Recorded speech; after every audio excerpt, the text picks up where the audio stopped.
ಯಕ್ಷಧ್ರುವ ಪಟ್ಲ foundation Kateel Ekkar ಘಟಕದ ತೃತೀಯ ವಾರ್ಷಿಕೋತ್ಸವ ಸಮಾರಂಭವು ನಡೆಯಿತು.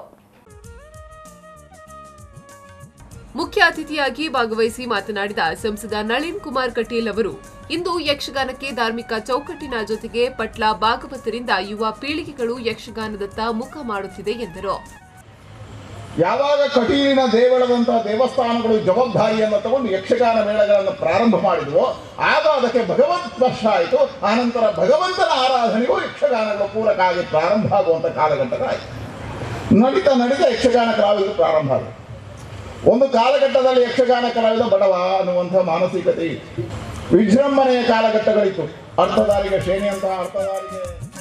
ಯಕ್ಷಧ್ರುವ ಪಟ್ಲ ಫೌಂಡೇಶನ್ನ ಅಧ್ಯಕ್ಷ ಪಟ್ಲ ಸತೀಶ್ ಶೆಟ್ಟಿ ಅವರು ಮಾತನಾಡಿ, ಕಲಾವಿದರ ಕಷ್ಟಕ್ಕೆ ಸ್ಪಂದಿಸುವುದು ಯಕ್ಷಧ್ರುವ ಪಟ್ಲ ಫೌಂಡೇಶನ್ನ ಮೂಲ ಉದ್ದೇಶ ಮಾತ್ರವಲ್ಲದೆ ಯಾವುದೇ ದುರುದ್ದೇಶ ಇಲ್ಲದೆ ಬಡ ಕಲಾವಿದರಿಗೆ ಮನೆಗಳನ್ನ ಕಟ್ಟಿಕೊಡಲು ನಿರ್ಧರಿಸಿದ್ದು, ಈಗಾಗಲೇ ಕೆಲವು ಮನೆಗಳನ್ನ ನಿರ್ಮಿಸಿಕೊಡಲಾಗಿದೆ. ಸಂಘಟನೆ ಎಂದರೆ ಆರೋಪಗಳು ಸಾಮಾನ್ಯವಾಗಿದೆ, ಆದ್ರೆ ನನ್ನ ಮೇಲೆ ಇಲ್ಲದ ಆರೋಪಗಳು ಕೇಳಿ ಬರ್ತಿದೆ. ಯಾವತ್ತೂ ಸನ್ಮಾನ ಪ್ರಶಸ್ತಿಗಳ ಹಿಂದೆ ಹೋದವನು ಅಲ್ಲ ಎಂದರು. ಎಲ್ಲೂ ಶೂನ್ಯ ಆಗಲಿಲ್ಲ ಅಂತ ನಮ್ಮ ಏನು ನಿರೀಕ್ಷೆ ಇತ್ತು ಅದೆಲ್ಲೂ ಶೂನ್ಯ ಆಗಲಿಲ್ಲ. ತುಂಬ ಅರ್ಥಪೂರ್ಣವಾಗಿ ಎಲ್ಲರೂ ಮಾತಾಡಿದರು. ಅದಲ್ಲದೆ ಈ ಸಲದ ರಾಜ್ಯೋತ್ಸವ ಪುರಸ್ಕೃತರಾದಂತಹ ಸೀತಾರಾಮ್ ಕುಮಾರ್ ಕಟೀಲ್ರು ನಮ್ಮೆಲ್ಲರ ಹೆಮ್ಮೆಯ ನೆಚ್ಚಿನ ಕಲಾವಿದ.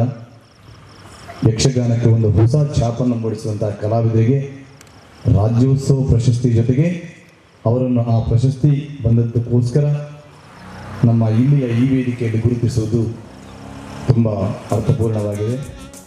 ಕಾರ್ಯಕ್ರಮದಲ್ಲಿ ಈ ಬಾರಿಯ ರಾಜ್ಯೋತ್ಸವ ಪ್ರಶಸ್ತಿ ಪುರಸ್ಕೃತ ಕಲಾವಿದ ಸೀತಾರಾಮ್ ಕಟೀಲ್ ಅವರನ್ನ ಸನ್ಮಾನಿಸಲಾಯಿತು.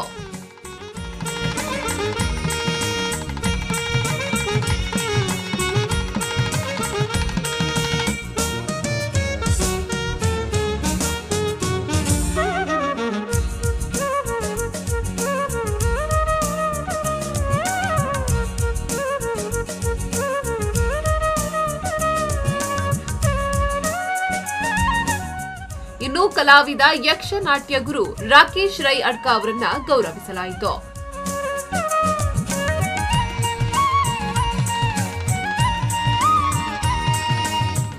ಕಲಾವಿದರ ಪರವಾಗಿ ದಿನೇಶ್ ಶೆಟ್ಟಿ ಕಾವಳಕಟ್ಟೆ ಮಾತನಾಡಿದ್ರು.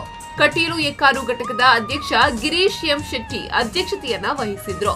ಈ ಸಂದರ್ಭ ಕಟೀಲು ದೇವಳದ ಆನುವಂಶಿಕ ಅರ್ಚಕ ವೆಂಕಟರಮಣ ಅಸರಣ್ಣ, ಮುಲ್ಕಿ ಮೂಡಬಿದ್ರೆ ಶಾಸಕ ಉಮಾನಾಥ್ ಕೋಟ್ಯಾನ್, ಎಕ್ಕಾರು ಕೊಡಮಣಿತ್ತಾಯ ದೈವಸ್ಥಾನದ ಆಡಳಿತ ಮುಕ್ತೇಸರ ನಿತಿನ್ ಹೆಗ್ಡೆ ಕಾವರಮನೆ, ಜಾಗತಿಕ ಬಂಟರ ಸಂಘಗಳ ಅಧ್ಯಕ್ಷ ಐಕಳ ಹರೀಶ್ ಶೆಟ್ಟಿ, ಉದ್ಯಮಿ ರಘುರಾಮ ಶೆಟ್ಟಿ ಕಿಲಿಂಜೂರು ಮತ್ತಿತರರು ಉಪಸ್ಥಿತರಿದ್ದರು. ನಿಶಾಂತ್ ಕಿಲಿಂಜೂರು, ವಿ4 ನ್ಯೂಸ್ 24/7 ಮುಲ್ಕಿ.